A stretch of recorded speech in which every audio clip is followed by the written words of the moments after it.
ایک شخص کی حضرت خضر علیہ السلام سے ملاقات ہو گئی اور اس شخص نے حضرت خضر علیہ السلام سے کہا کہ حضرت میرے لیے یہ دعا فرمائے کہ مجھے زندگی میں کوئی غم کوئی تکلیف نہ آئے، ساری زندگی میری بے غم گزر جائے۔ حضرت خضر علیہ السلام نے فرمایا یہ دعا تو میں نہیں کر سکتا، اس لیے کہ اس دنیا میں غم اور تکلیف آئیں گے، البتہ میں ایک کام ضرور کر سکتا ہوں، وہ یہ کہ تم دنیا میں ایسا آدمی تلاش کرو جو تمہیں سب سے زیادہ بے غم اور کم غم والا نظر آ جائے، پھر مجھے اس شخص کا پتہ بتا دینا، میں اللہ تعالیٰ سے یہ دعا کروں گا کہ اللہ تعالیٰ تمہیں اس جیسا بنا دے۔ یہ شخص بڑا خوش ہو گیا کہ چلو ایسا آدمی تو مل ہی جائے گا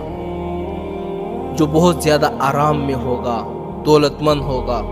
اور آرام سے سکون سے زندگی گزار رہا ہوگا،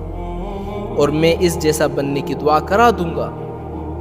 اب تلاش کرنے کے لیے نکلا، کبھی ایک آدمی کے بارے میں فیصلہ کر دیتا کہ اس جیسا بننے کی دعا کرا دوں گا، پھر جب دوسرے آدمی کو دیکھتا وہ اس سے بھی زیادہ دولت مند نظر آ جاتا،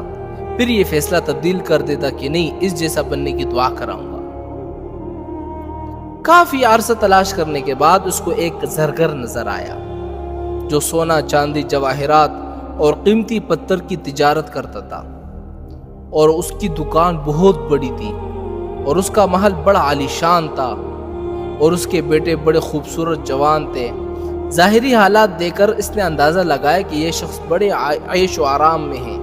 اس نے فیصلہ کر دیا کہ اس جیسا بننے کی دعا کراؤں گا۔ جب واپس جانے لگا تو خیال آیا کہ اس شخص کی ظاہری حالات تو بہت اچھی ہے، کہیں ایسا نہ ہو کہ اندر سے کسی بیماری یا پریشانی میں مبتلا ہو جس کی وجہ سے میری یہ زندگی بھی ختم ہو جائے،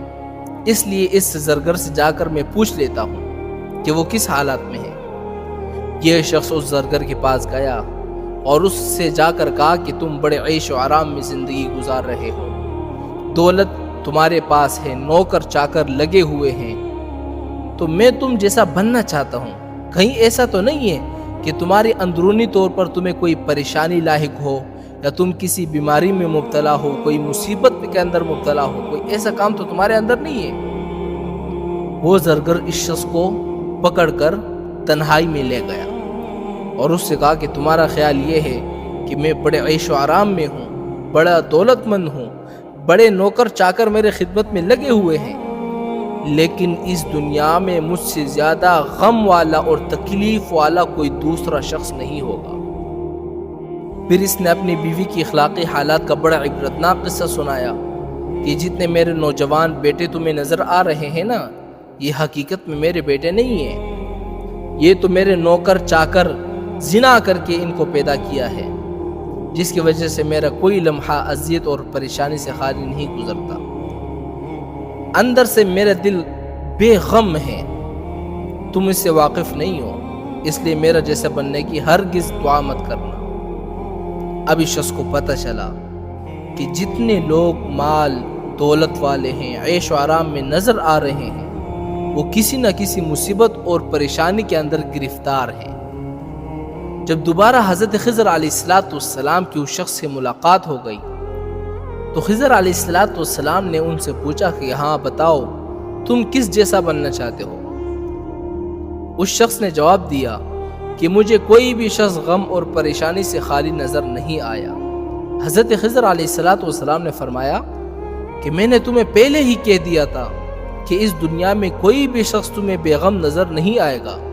البتہ میں تمہارے لیے یہ دعا کرتا ہوں کہ اللہ تعالیٰ تمہیں عافیت کی زندگی عطا فرمائے۔